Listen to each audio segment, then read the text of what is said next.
So काय सांगते या नॉनव्हेजवाल्यांना स्पेशल? मी स्वतः नॉन व्हेजिटेरियन होते आणि मी 3 वर्षापूर्वी स्ट्रिक्टली व्हेजिटेरियन झाले. कांदा लसूण पण खात नाही मी. त्यामुळे मी एवढंच सांगेन की शेवटी व्हेज इज द फ्युचर आणि तेच राहणार आहे हे सांगेन मी डिरेक्टली.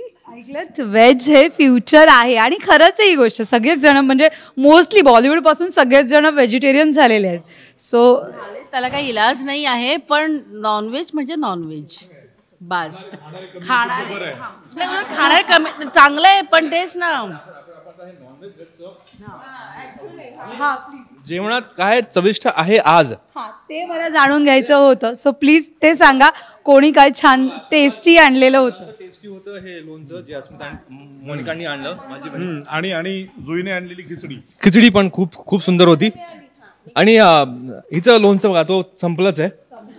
त्यावरती आमचे भांडण पण सुरू होते. भाजीसारखं खायचं आहे की आम्हाला जास्त हवं आहे, कोणाला जास्त हवे ते. So Monika thank you so much. आणि Juee thank you so much for the lovely khichdi. कुठे गेली?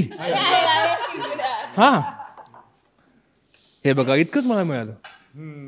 तुला तेवढंच देणं गरजेचं आहे आणि तुला तेवढंच मिळावं माझ्यावर अशी सगळ्यांची इच्छा असेल. राईट. थँक्यू. तुझे बेअर बॉडी सीन येणार आहे तर तू कंट्रोल कर जरा प्लीज. भात बीत खाऊ नको, गोड खाऊ नकोस. हा दे बोलली. जेवण तर झालं, पण काहीतरी छान एखादी गोष्ट राहिली असं. कारण की जेवण म्हटलं की सगळ्या गोष्टीचं कौतुक झालंच पाहिजे. एखाद्या पदार्थ नाराज होईल. सोलकढी आमचा प्रताप इतकी सुंदर सोलकढी आणतो, अतिशय सुंदर. आणि तो सारस्वत असल्यामुळे आणि मी पण असल्यामुळे नॉनव्हेज व्हेज नंतर आता जातीवरून सुरू झाला आहे. मला असं सांगायचं वाटतं की त्यांचं काही कॉन्ट्रीब्युशन एवढं की ते तिकडून घेऊन येतात. वहिनींचं कॉन्ट्रीब्युशन आहे की त्या उत्तम बनवतात आणि अप्रतिम असते ती सोलकढी. आठवणीने आणतो हे पण महत्वाचं आहे ना, नाही का रे? मग असं काय रे. आणि सगळ्यांना येस. आणि सेटवर त्या गोष्टीचं कौतुक हवं, त्याच्यासाठीच त्यांनी केला होता एवढा अट्टास. त्याच्या बायकोचं कौतुक आहे अर्थात, सारस्वतणीचं, त्याच्या सुगरणीचं. त्यामुळे ते कौतुक करायलाच पाहिजे. आणि अतिशय सुंदर म्हणजे खरोखरच जेन्युअन सोलकढी जी म्हणतात की सारस्वती सोलकढी, ती त्याची बायको करते. बरं, तुम्हाला अजून कोणती डिश त्यांनी आणलेली आवडते स्पेशल? तू अजून काय आणलं होतंस?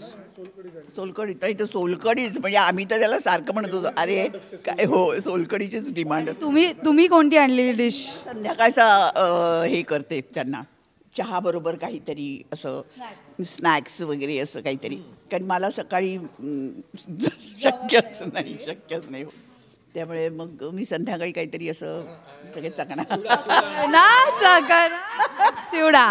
चिवडा असतो तो, शेव म्हण, काहीतरी म्हण, शंकरपाळी म्हण, काहीतरी असं चकली म्हण, असं काहीतरी.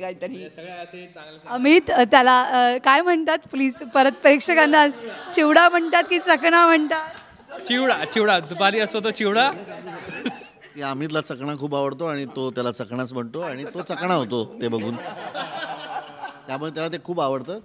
संध्याकाळी तो खातो कधी कधी चकणा. आणि so thank you so much guys. Thank you.